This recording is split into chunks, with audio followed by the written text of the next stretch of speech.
Hello students, welcome to Checochemistry classes, right? So our chapter is solid state. So today's topic is classification of solid. Classification of solid.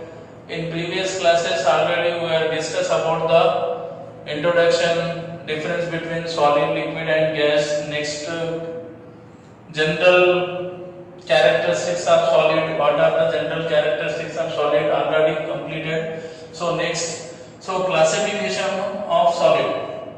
So generally solids are classified into broadly two categories, that is crystalline solid and amorphous solid. Depending on the nature of arrangement of particles in solid, मतलब किसी भी solid को broadly दो category में classify कर दिया अपन, मतलब crystalline solid और अमॉर्फस सॉलिड. तो यहाँ पे जस्ट क्रिस्टलाइन और अमॉर्फस सॉलिड में डिफरेंस देखना है, फिर अमॉर्फस सॉलिड को स्टडी नहीं करना है, सिर्फ क्रिस्टलाइन सॉलिड की स्टडी है आपको. तो कंपैरिजन स्टडी करेंगे, पहले क्रिस्टलाइन सॉलिड बोले तो क्या, बाद में अमॉर्फस सॉलिड बोले तो क्या, फिर इनके बीच में क्या डिफरेंस है, ये होने के बाद फिर right. So generally solids are classified into two categories depending upon the nature of arrangement of constituent particles in solid. Solid में particle का arrangement के basis पे, मतलब बहुत सारे solid होते हैं, मतलब कुछ solid में particle का arrangement regular होता है और long range order में arrangement होता है.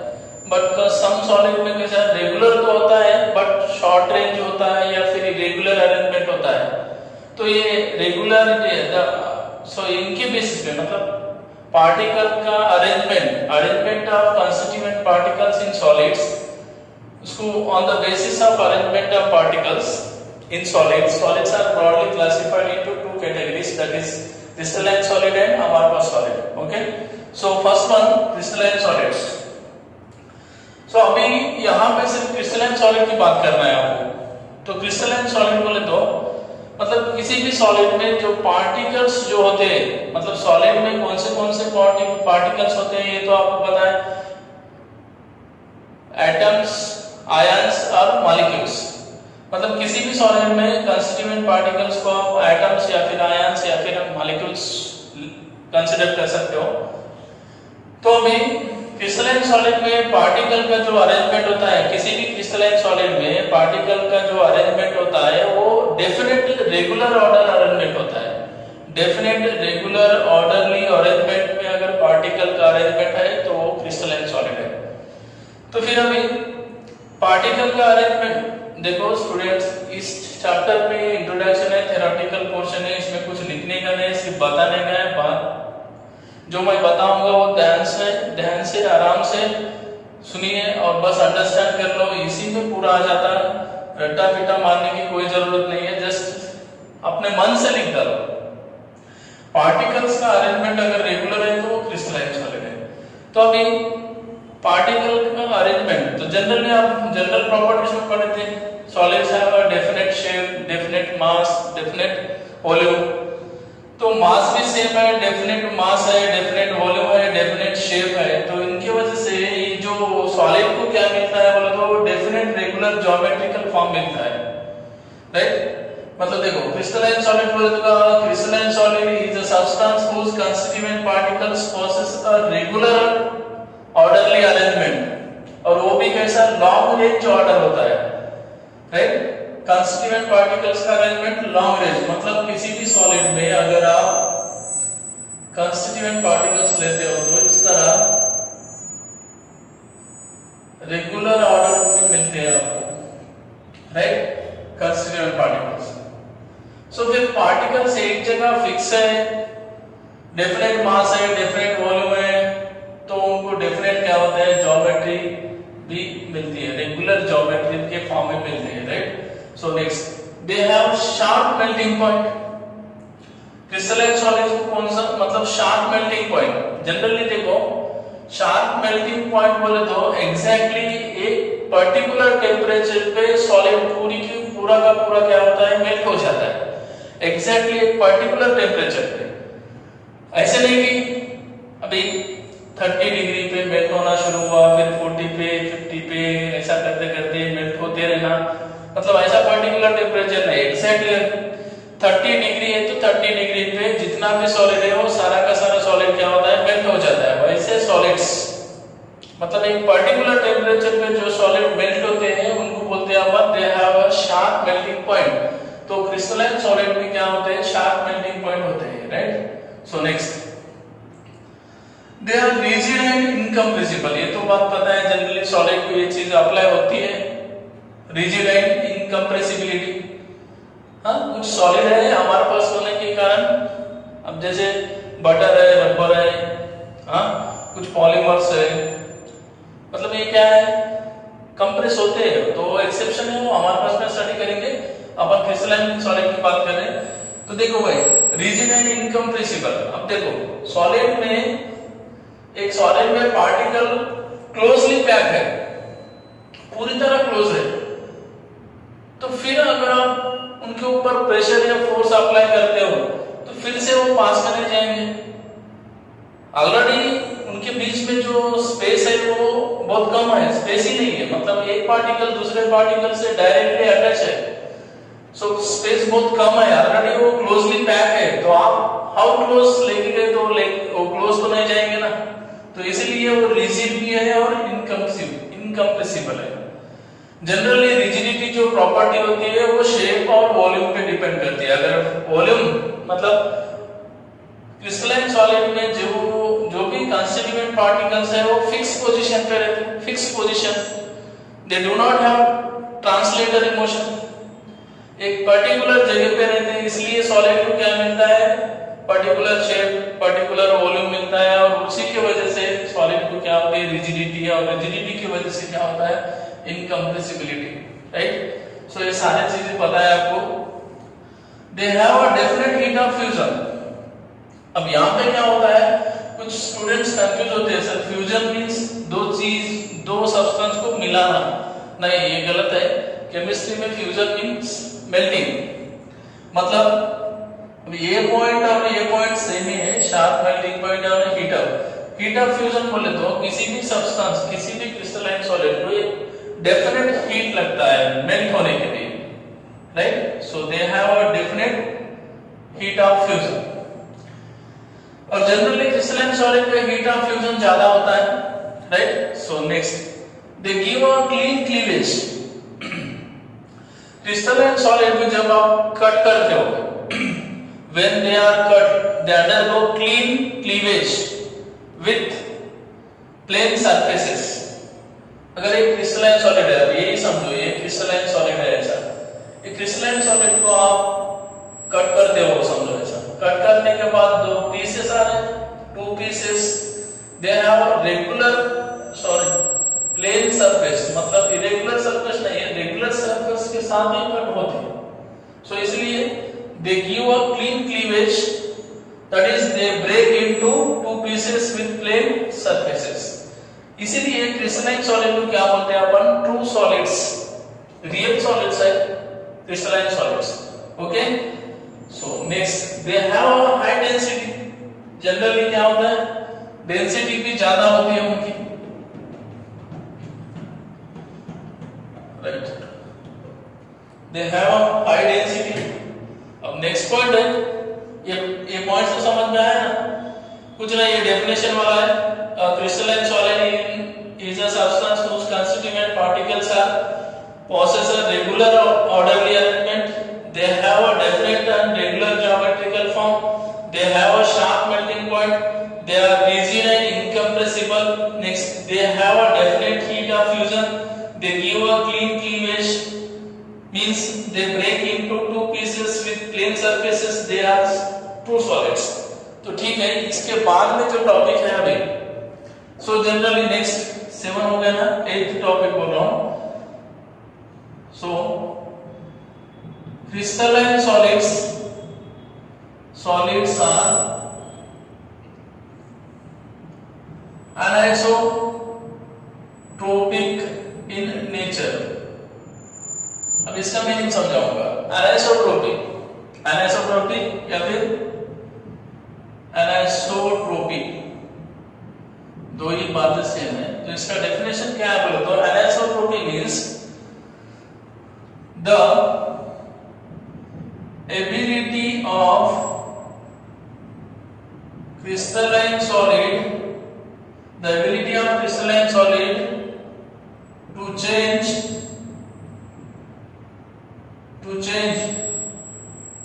value of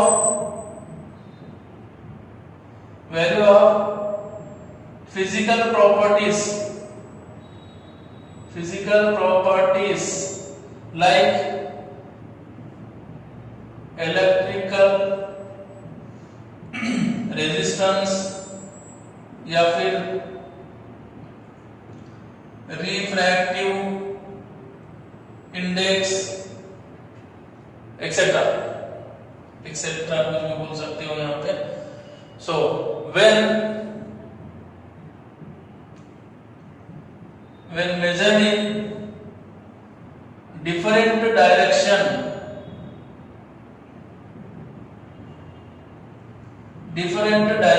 बस ये डेफिनेशन है, कुछ नहीं, सीधा सीधा है, आपको समझ में आ जाएगा, ऐसा कुछ भी नहीं इसमें।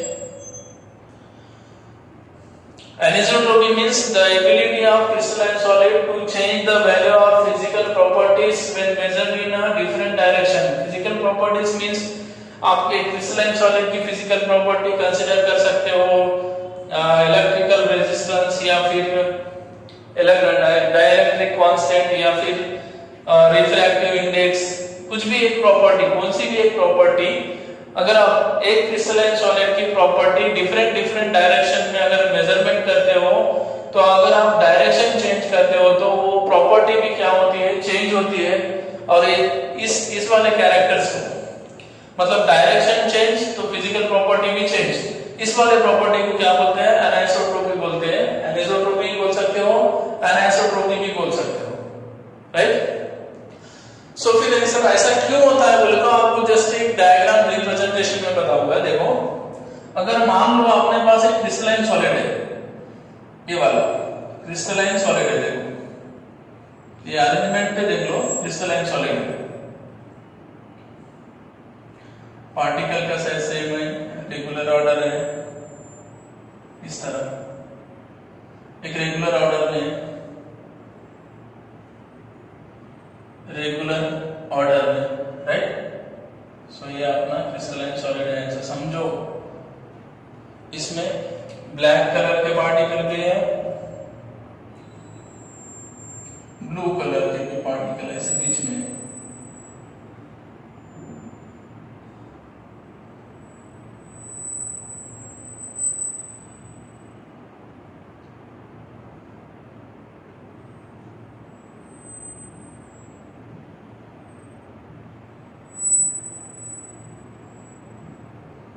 These are the blue or black क्या है, these two are the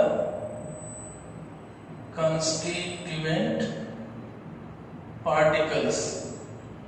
अब ये constituent particles एटम हो सकते हैं या फिर आयंस हो सकते हैं या फिर मॉलिक्यूल्स भी हो सकते हैं, that is depends upon solid, ठीक है।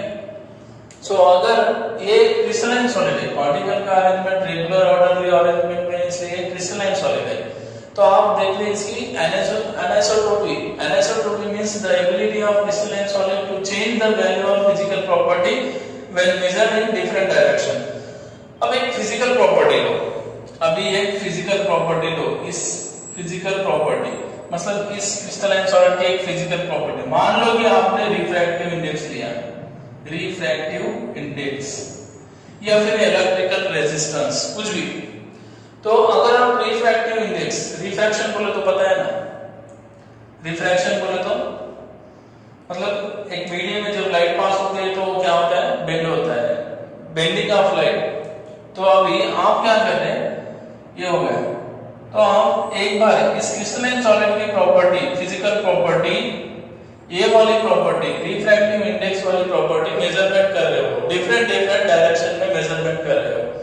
तो फर्स्ट आपने क्या किया, इस डायरेक्शन में ये और बी डायरेक्शन में, ए और बी डायरेक्शन में प्रॉपर्टी मेजरमेंट करना शुरू किया।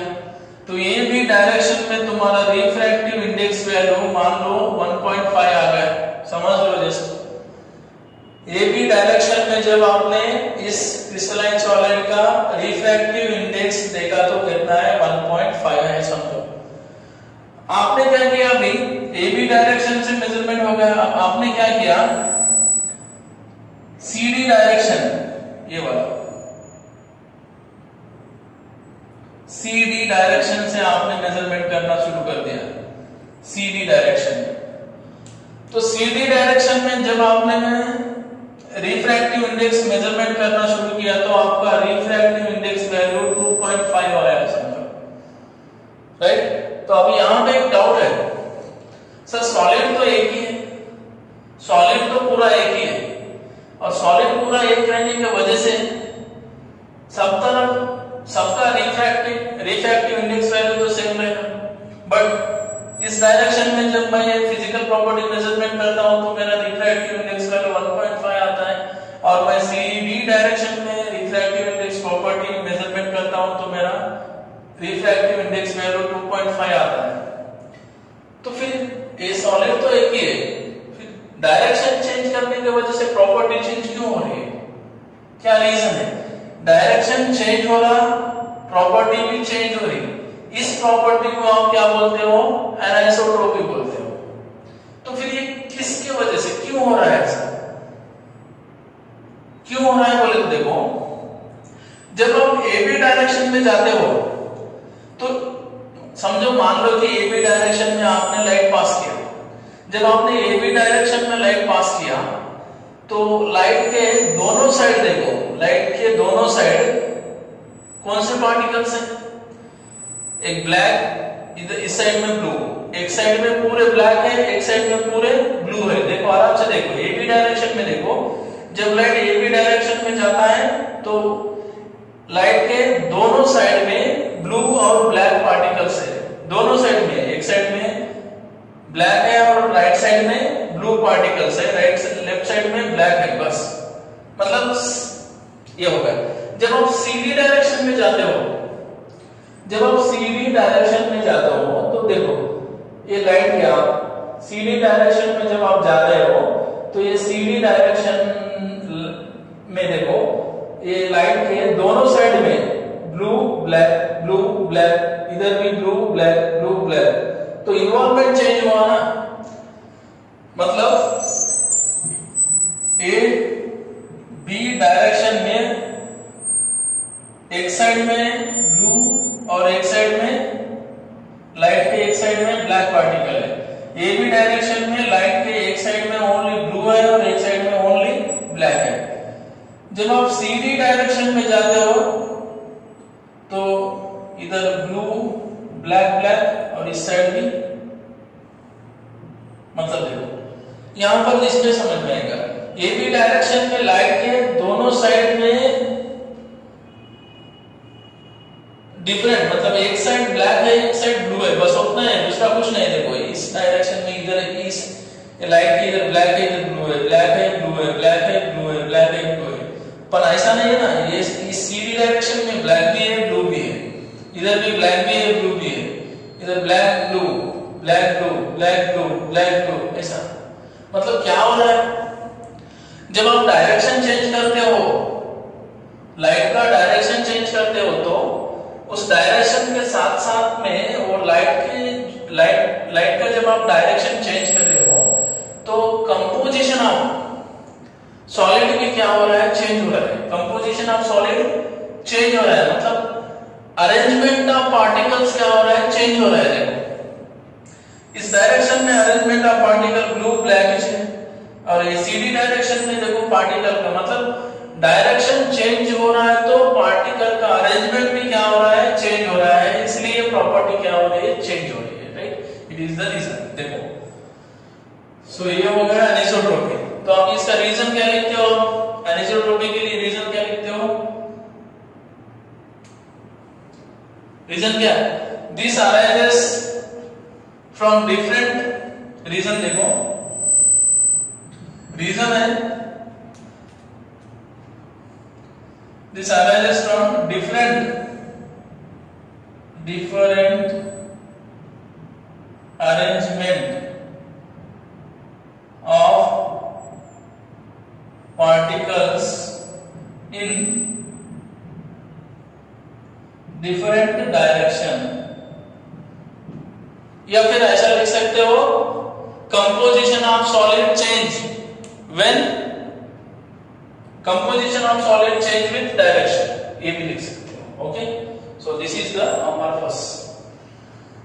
सो ये पहला पॉइंट, दूसरा, तीसरा, चौथा, पांचवा. तो यहाँ पे हो गए crystalline solids are anisotropic in nature. अब एनाइसोट्रोपिक इन नेचर, देखो प्लीज एक बात हो, तुमको अगर क्रिस्टलाइन सॉलिड अगर समझ में आ गया पूरा, तो अमॉर्फस स्टडी कर लिया वैसा. इसके पूरे अपोजिट पॉइंट्स है अमॉर्फस सॉलिड, पूरे अपोजिट्स, मतलब एक बाय वन गेट वन, ये आ गया तो वो आ गया वैसा. राइट,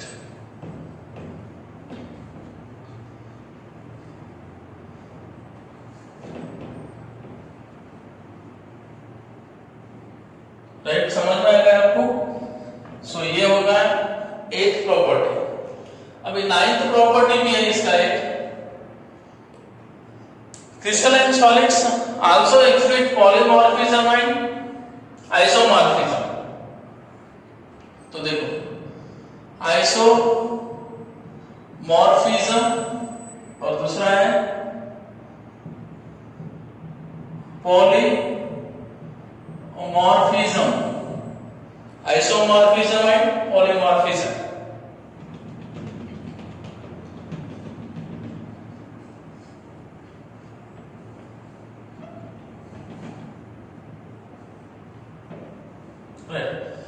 अब आइसोमॉर्फिज्म बोले तो यहां पर आइसो मींस सेम और मॉर्फस बोले तो form.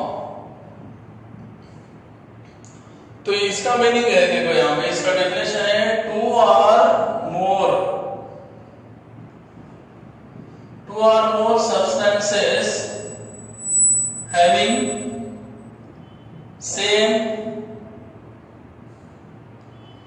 crystal structure is called isomorphism. Two or more substances having same crystal structure is called isomorphism. मतलब तुम दो या फिर तीन या फिर चार, more than one or more than two or more than two substances ले रहे हो और उन सबका क्रिस्टल स्ट्रक्चर सेम है. सब्सटेंसेस अलग अलग है बट क्रिस्टल स्ट्रक्चर सेम है. तो उन पेयर्स को क्या बोलते हो तुम? आइसोमॉर्फस सब्सटेंसेस बोलते हो और वो प्रॉपर्टी को आइसोमॉर्फिज्म बोलते हो. राइट, अब ये एक पॉइंट होगा इसमें. दूसरा पॉइंट है इन दिस सब्सटेंसेस, इसमें इन दिस सब्सटेंसेस क्या होता है बोले तो द केमिकल कंपोजिशन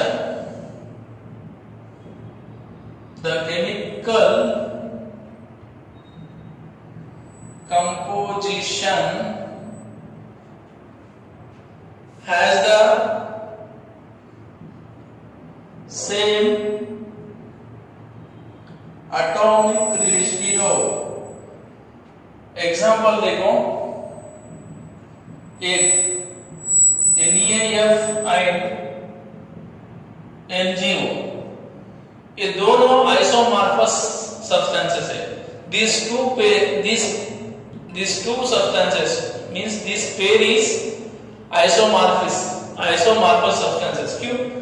देखो सोडियम फ्लोराइड मैग्नीशियम ऑक्साइड दोनों क्रिस्टलाइन है, डिफरेंट सब्सटेंसेस है बट इनका क्रिस्टल स्ट्रक्चर सेम है, इसलिए ये दोनों को आप आइसोमॉर्फस बोल सकते हो. और आइसोमॉर्फस सब्सटेंसेस में क्या होता है, देखो in this substances the chemical composition has the same atomic ratio. Chemical composition same नहीं होता. इसमें सोडियम फ्लोराइड है, इसमें मैग्नीशियम ऑक्साइड, दोनों का कंपोजिशन सेम नहीं है, दोनों बहुत अलग है.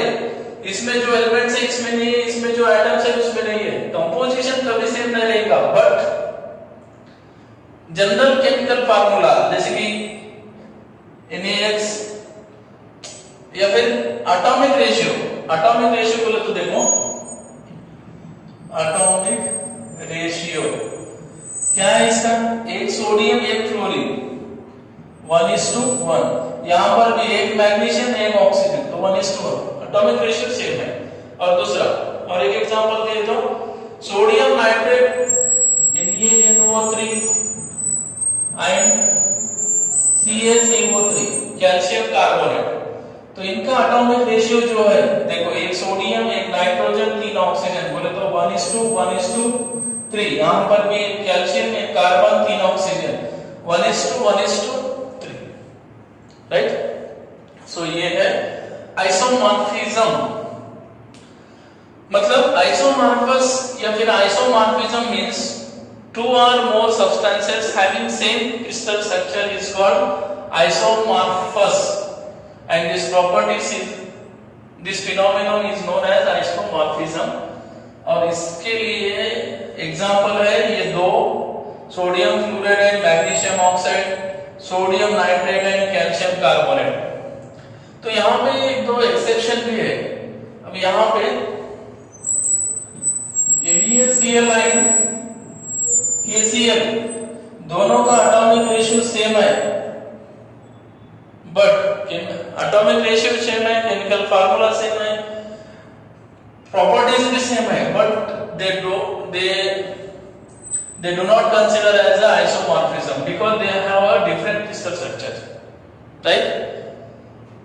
Okay, मतलब एटॉमिक रेशियो सेम होने से उनको आइसोमॉर्फस नहीं बोल सकते, उनका क्रिस्टल स्ट्रक्चर भी क्या होना चाहिए, सेम होना चाहिए, राइट। Next polymorphism. पॉलीमॉर्फिज्म बोले तो हम इसका उल्टा करो, इसका उल्टा मींस यहाँ पे दो या फिर दो से ज्यादा substance having same crystal structure, तो यहाँ पे सिंगल सब्सटेंस एक ही सब्सटेंस लेना है but having different crystal structure, बस यही मीनिंग आता है। पॉलीमॉर्फिज्म सब्सटेंस एक ही है बट अलग अलग क्रिस्टल स्ट्रक्चर में एग्जिस्ट है, सब्सटेंस एक ही है बट अलग अलग क्रिस्टल स्ट्रक्चर में एग्जिस्ट है, तो उसको बोलते हैं अपन पॉलीमॉर्फस। अगर सब्सटेंसेस होते हैं तो पॉलीमॉर्फिज्म बोलते हैं। अगर एलिमेंट्स ये प्रॉपर्टी शो करते हैं तो उसको एलोट्रोप्स बोलते हैं। एलिमेंट्स अगर ये प्रॉपर्टी शो करते हैं एलिमेंट्स तो इसको एलोट्रोप्स एलोट्रोपिज्म बोलते हैं, एलोट्रोपिक फॉर्म्स। जैसे कि कार्बन है, अभी एलिमेंट्स के लिए एग्जांपल है, एलिमेंट्स के लिए एग्जांपल कार्बन एक क्रिस्टलाइन सॉलिड, इसके क्रिस्टलाइन फॉर्म होते हैं, कार्बन के क्रिस्टलाइन फॉर्म भी होते हैं और अमॉर्फस भी होते हैं। तो आपको स्टडी करना है क्रिस्टलाइन फॉर्म, तो कार्बन एलिमेंट की क्रिस्टलाइन फॉर्म है डायमंड, नेक्स्ट ग्राफाइट, तीसरा है और एक recently discovered fullerene C60 C70 ऐसे फ्लोरेंस है, डायमंड है, ग्राफाइट है। देखो diamond also made up of carbon, graphite में भी कार्बन है, फ्लोरीन भी कार्बन एटम से ही बना है। तीनों में एक ही सब्सटेंस है बट तीनों का क्रिस्टल स्ट्रक्चर डिफरेंट है, right. So single substance having different crystal structure is called polymorphism. ये हो गया एलिमेंट्स के लिए एग्जांपल। अगर कंपाउंड के लिए एग्जांपल देते हो सब्सटेंसेस के लिए, तो एग्जांपल अभी अल्फा क्वार्ट्ज,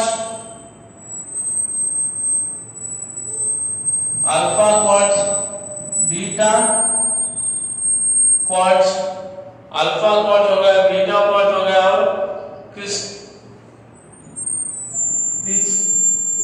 और एक है इसका क्रिस्टोबलाइट। These are the three forms of silica के 3 फॉर्म है, राइट। कैल्साइट और कार्बोनेट के भी 2 फॉर्म है, कैल्साइट और एल्गोनाइट, राइट। समझ में आ गई बात।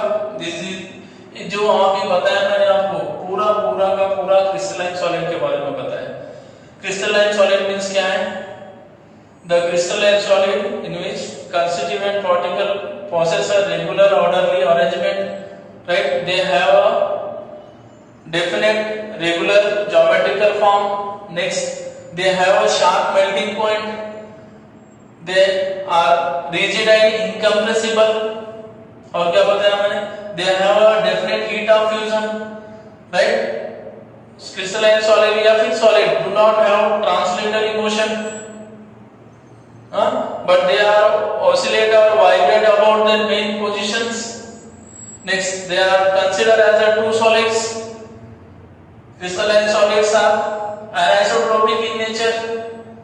Crystalline solid exhibit isomorphism and polymorphism. Isomorphism बोले तो ये two or more substances having same crystal structures, और isomorphism substances में क्या सेम होता है? केमिकल कंपोजिशन में जो एटम्स होते हैं उनका एटॉमिक रेशियो सेम होता है। और पॉलीमॉर्फिज्म सब्सटेंस बोले तो single substance having different crystal structure, right. So ये हो गया क्रिस्टलाइन सॉलिड।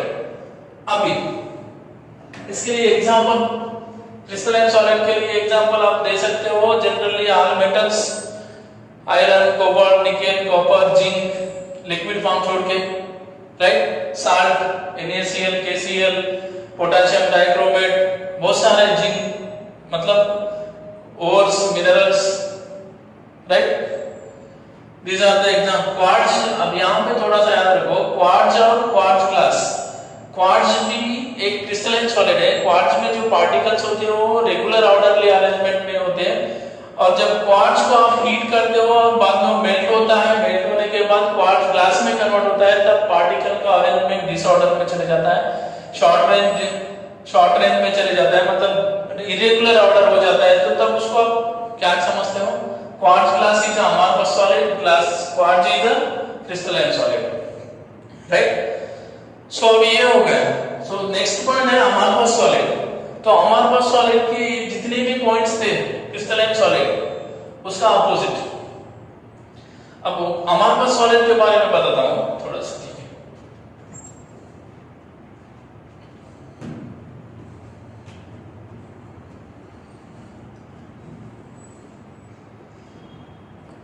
क्रिस्टलाइन में जो बताया वो अमॉर्फस में उल्टा कर दो।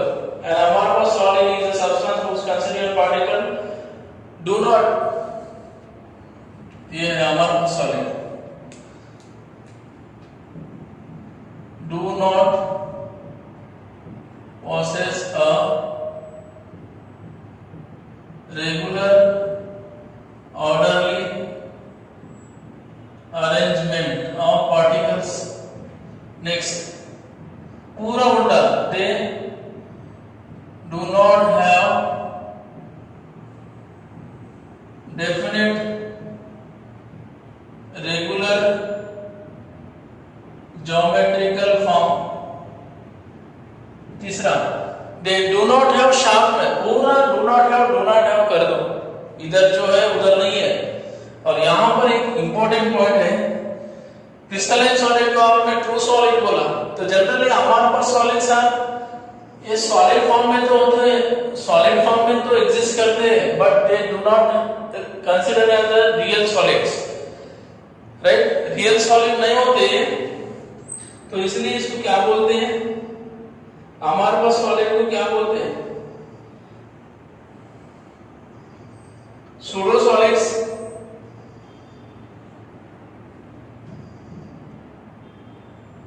सूडो सॉलिड या फिर सुपर कूल लिक्विड।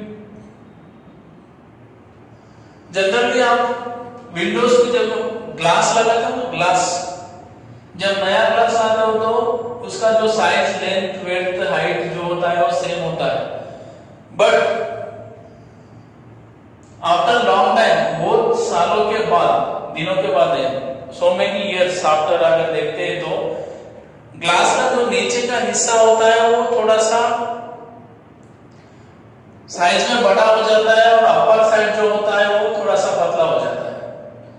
इसका मीनिंग क्या है, जो ऊपर वाला जो मटेरियल था वो नीचे में फ्लो हो गया, तो दिखता नहीं आपको, it is a slow process.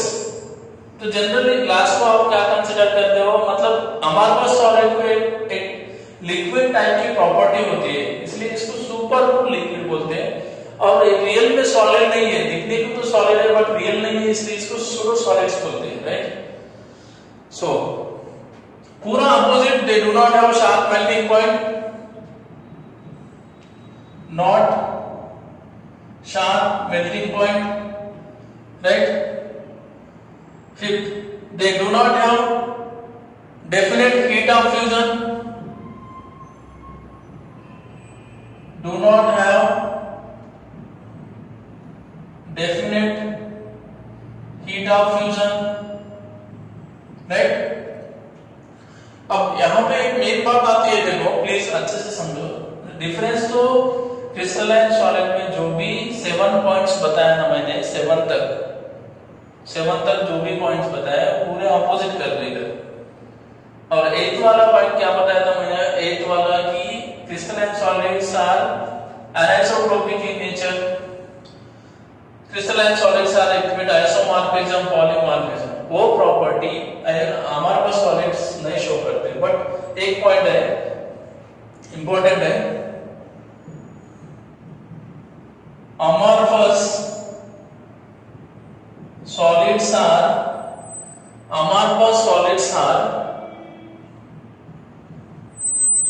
anisotropic,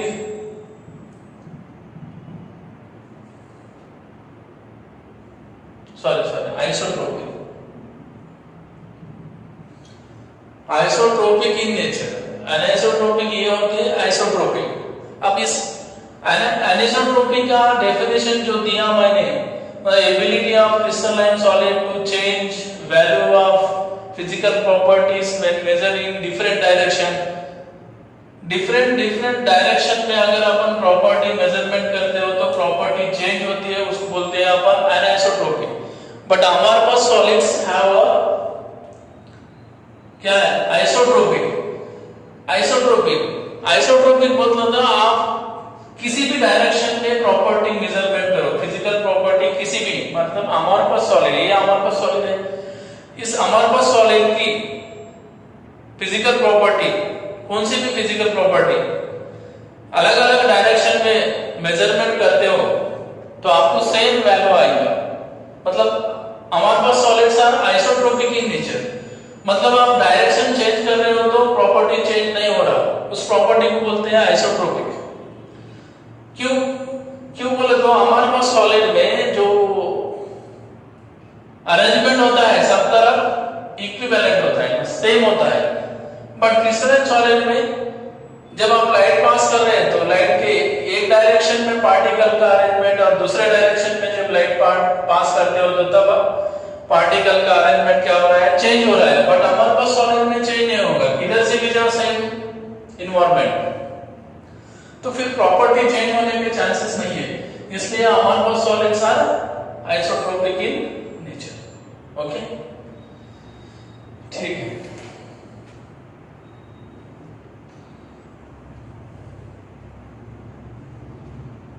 okay, समझ में आ गया ना? हाँ, तो आपको अभी डिफरेंस देखना है, what are the difference between crystalline solid and amorphous solid.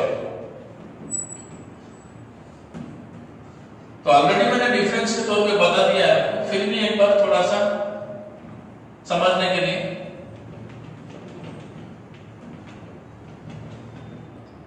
तो ऐसे ही बता दो, कुछ पॉइंट्स है वहां पे लिख देंगे अपन, आपको सेटिस्फैक्शन होगा, मुझे भी सेटिस्फैक्शन होगा कि मैंने बता दिया।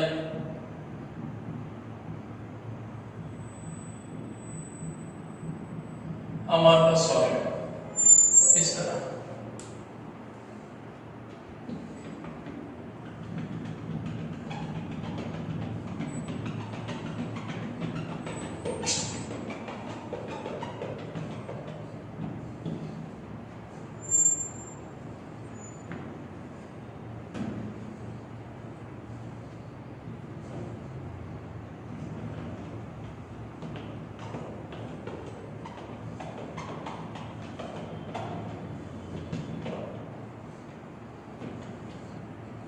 Right.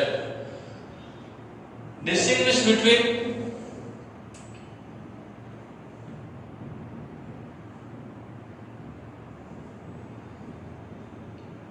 Crystalline solid and amorphous solid.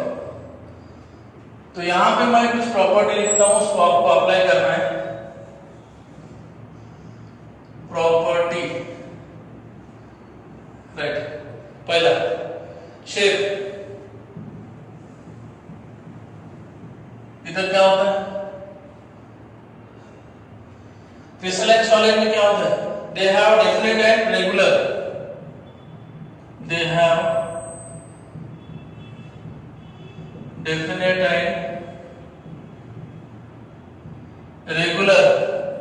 and regular geometrical form.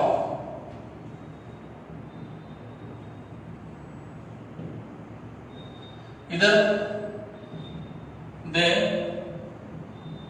do not have पूरा लिखता रहो, they do not have definite regular geometrical form. Next, second, melting point. They have sharp melting point. So they do not have sharp melting point. Next, तीसरा melting point हो गया। heat of fusion,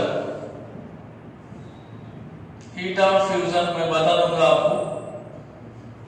heat of fusion fourth लिखूंगा यहाँ पे। Heat of fusion हो गया।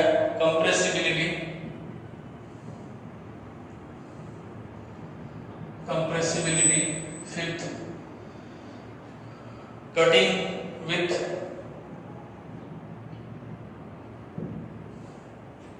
Cutting with the shape edge tool. उसके बाद में शेप हो गया। बाद में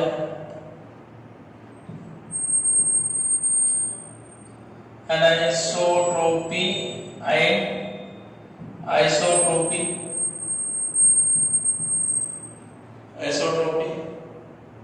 next, nature of solid,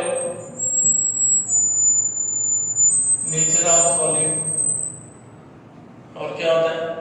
order in arrangement of constituent particles, order in arrangement of constituent particles. These are the properties.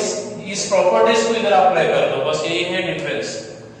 बस sir what are the 2 marks के लिए इंपॉर्टेंट है, what are the difference between crystalline solid and amorphous solid.